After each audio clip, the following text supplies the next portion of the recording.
नमस्कार, परभणी न्यूज मध्ये आपलं स्वागत करतो. मी दिलीप बनकर. पाहूया आजच्या ठळक घडामोडी. नमस्कार, परभणी न्यूज मध्ये आपलं स्वागत करतो.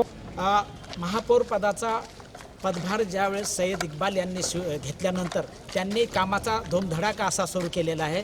प्रथम त्यांनी आपल्या जन्म मृत्यू नोंदणी कार्यालयात जाऊन त्यांनी या ठिकाणी तिथली दखल घेऊन तिथल्या कर्मचारी अधिकाऱ्यावर कारवाई करण्याचे त्या ठिकाणी काम केलेलं आहे. त्यानंतर त्यांनी या ठिकाणी रुग्णालयात जाऊन त्यांनी महानगरपालिकेच्या रुग्णालयामध्ये जाऊन त्यांनी तिथली पूर्ण पाहणी करून त्या ठिकाणची सुद्धा कामाला सुरुवात करतो असं त्यांनी सांगितलेलं आहे. आणि प्रभाग क्रमांक 8मधून त्यांनी जो मेन रस्ता होता रहदारीचा, नागरिकांच्या जे जीवितवास धोका होता, तो त्या रस्त्याचं सुद्धा तात्काळ काम त्यांनी सुरू केलेलं आहे. आपल्यासोबत महापौर साहेब आहेत. काय सांगतात माध्यमाशी, आपण त्यांच्याशी जाणून घेणार. सर बोलिए. आप महापौर बने जब से जो काम शुरू हुआ, परभणी शहर में ऐसा कोई महापौर नहीं कि वो जनता में जाता था, लेकिन आप पहली बार देखने को मिल रहा है कि महापौर जनता में जाके काम कर रहा है. क्या कहेंगे सर आप माध्यम से? देखो सर, महापौर आप चुन के देते, जनताओं के सुविधा के लिए देते, तो उसलिए हम लोगों का प्राइमरी इंटेंशन है, और मैं डे वन से सारी चीज़ें बोलता रहा हूँ कि विकास ही हमारा विजन है. हम विकास के लिए आए हैं. और जो आप बात करें मृत्यु नोंद ऑफिस की, जो जन्म मृत्यु की जो ऑफिस की बात करें, पर्सनली सर मेरे वहाँ पे कई मरतबा विज़िट हो चुकी थी, लेकिन वहाँ की जो शिष्टता थी वो मुझे समझ में नहीं आती थी, और इतना एरोगेंट बिहेवियर था वो लोग का, और वो सीधे मुँह किसी से बात नहीं करते थे. और वो जो सारी चीज़ें हुई वो आपने देखी. और यहाँ पर भी मैं बच्चों के असुविधा जो हो रही थी उसके रिगार्डिंग मैं यहाँ आया था स्टेडियम पर.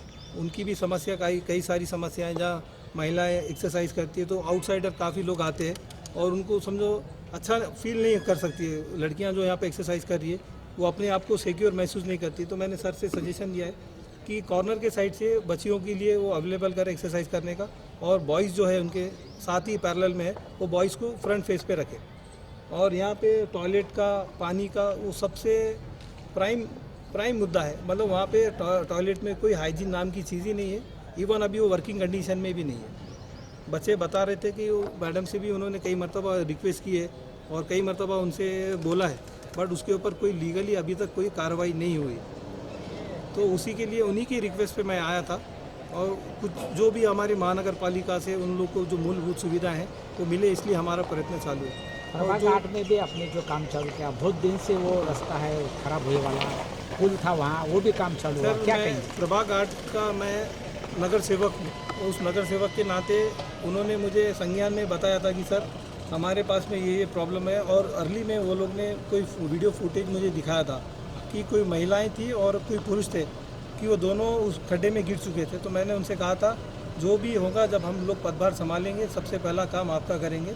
और हमने वो प्रयत्न किया है कि पहले सिंगल विजिट पे उसको ऑब्जर्व किया, कल ऑब्जर्व किया, आज जाके वर्क ऑर्डर रेडी किया, एस्टीमेट सारी चीज़ें होंगी, और हमको उम्मीद है कि मंडे के दिन वो काम स्टार्ट हो जाएगा. और अभी JCB से उसको तोड़ना चालू है, जो पुराना जो था. परभणीचे महापौर हे जनतेमध्ये येऊन संवाद साधत आहेत आणि जे या आज इंदिरा गांधी सखोल क्रीडा मैदानावर येऊन त्यांनी या खेळाडूंची चौकशी केलेली.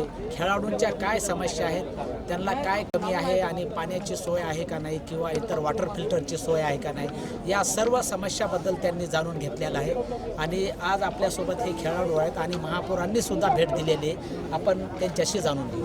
आपल्याकडे महापौर आलेत आणि त्यांनी जाणून घेतलं. नहीं, हम एक रनिंग प्लेयर है तो हमें सब सुविधा चाहिए. फिलहाल पानी, वॉशरूम, कैमरा जगह जगह, क्योंकि बच्चे काफ़ी दूर दूर से आ रहे हैं, दूसरे डिस्ट्रिक्ट से अपने पास, तो हमें फ़िलहाल सब चीज़ चाहिए.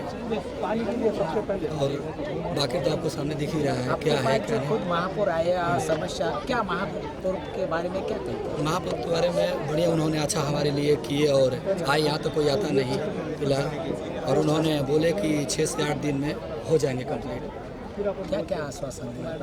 बस उन्होंने वादा किए कि हो जाएगा. बच्चे इंतज़ार में हैं. धन्यवाद. प्रॉब्लेम्स आहेत त्यांनी ते सॉल्व्ह करावे अशी इच्छा आहे आम्हाला. सर म्हणले काय करतो म्हणून. नेमके काय अडचण येत तुम्हाला खेळामध्ये? आम्हाला बाहेरच्या मुलांचा त्रास आहे, कधी कधी होतो, कोणी येतं जातं, किंवा मग आमच्या सायकली वगैरे बाहेर आहेत. CCTVची काही सुविधा नाही आहे, सायकली चोरी होतात, वॉशरूमचा प्रॉब्लेम आहे, पिण्याचा पाण्याचा प्रॉब्लेम आहे. हे सगळे प्रॉब्लेम्स आम्ही त्यांना सांगितले, ते म्हणले पूर्ण करतो. कधीतरी असं वाटतं कोणतरी ऐकावं, असं आलं त्यांनी ऐकले, ते संपूर्ण आमच्या गोष्टी ऐकून घेतलं शांतपणे. ते समजू शकतात की आम्हाला काय प्रॉब्लेम, कारण ते स्पिरिट मॅन वाटतं असं मला. तर त्यांनी आमच्या अपेक्षा पूर्ण, म्हणजे जे आमच्या अडचणी आहेत त्या पूर्ण कराव्या अशा आमच्या अपेक्षा. सर्व विद्यार्थ्यांची समस्या महापौर साहेबांनी जाणून घेतली, कारण की आतापर्यंत कोणी येऊन पर्सनली खेळाडूला विचारलेलं नाही, पण महापौर साहेब येऊन खुद त्यांनी स्वतः येऊन इथं विचारले की बाबा काय समस्या आहे. तरी विद्यार्थ्याची जे काही समस्या असेल ते विद्यार्थ्यांनी सांगितलेत आणि ते एक 7 ते 8 दिवसामध्ये ते समस्याचं सोल्युशन काढतो बोलले असे आश्वासन दिले. तरी त्यांचे धन्यवाद सर्व विद्यार्थ्यांना. आज जवळपास मी 15 ते 20 वर्ष झालं या खेळामध्ये कार्यरत आहे आणि महापौर आले, महापौर गेले, पण आजपर्यंत स्पेशली महापौरनं येऊन ग्राउंडवर सर्व खेळाडूंना, प्लेयर्सला, कोचेसला विचारपूस करून पहिल्यांदाच आज ह्या परभणी जिल्ह्यामध्ये असा इतिहास तयार झालेला आहे की सर्व खेळाडूंना वैयक्तिक येऊन बोलून महापौर बोलतो. म्हणजे हे खूप छान गोष्ट आहे. आज स्पोर्ट्सला चांगले दिवस येतील अशी मी इच्छा जागरूक करतो आणि आश्वासनं खूप छान दिलेली आहेत त्यांनी आणि ते पूर्तता पण करतील अशी मला विश्वास आहे. आणि आज खेळाडूंमध्ये जे काय वातावरण आनंदाचं निर्माण झालं ते अतिशय उत्कृष्ट झालेलं आहे आणि सर्वांना जर मूलभूत सुविधा जर मिळाल्या तर 100% आपल्या इथून जिम्नॅस्टिक असो, क्रिकेट असो, पोलीस भरतीचे मुलं असो, हे 100% इथून चांगलेच क्वालिटीचे मिळतील आणि एवढं बोलून मला देऊ शकतो. परभणी महानगरपालिकेचे महापौर सय्यद इक्बाल यांनी स्वतः येऊन या खेळाडूंची चौकशी केलेली आहे. सध्या परभणी शहरामध्ये पोलीस भरती चालू आहेत आणि या ठिकाणी तरुण मुली या ठिकाणी आपलं व्यायामात करण्यासाठी आणि रनिंग करण्यासाठी या ठिकाणी दररोज येत असतात आणि महापौरांनी त्यांच्या समस्या जाणून घेतलेल्या आहेत. त्यांना ज्या अडचणी येतात त्या सोडवण्याचं आश्वासनही त्यांनी दिलेलं आहे. आपल्यासोबत या तरुणी आहेत, काय सांगतात बघू. म्हणजे आत्तापर्यंत माझं नाव विशाखा घुमडे. आम्ही म्हणजे 1-1.5 वर्ष झाले इथं स्टेडियमला येतो. अगोदर एवढ्या काही सुविधा वगैरे नव्हत्या, पण आतापर्यंत कोणी आलं नाही की असं विचारायला की इथे कोणत्या सुविधा आहेत किंवा नाही आहेत. ते महापौर साहेब आले आणि त्यांनी आम्हाला विचारलं, त्याच्यासाठी त्यांचे धन्यवाद.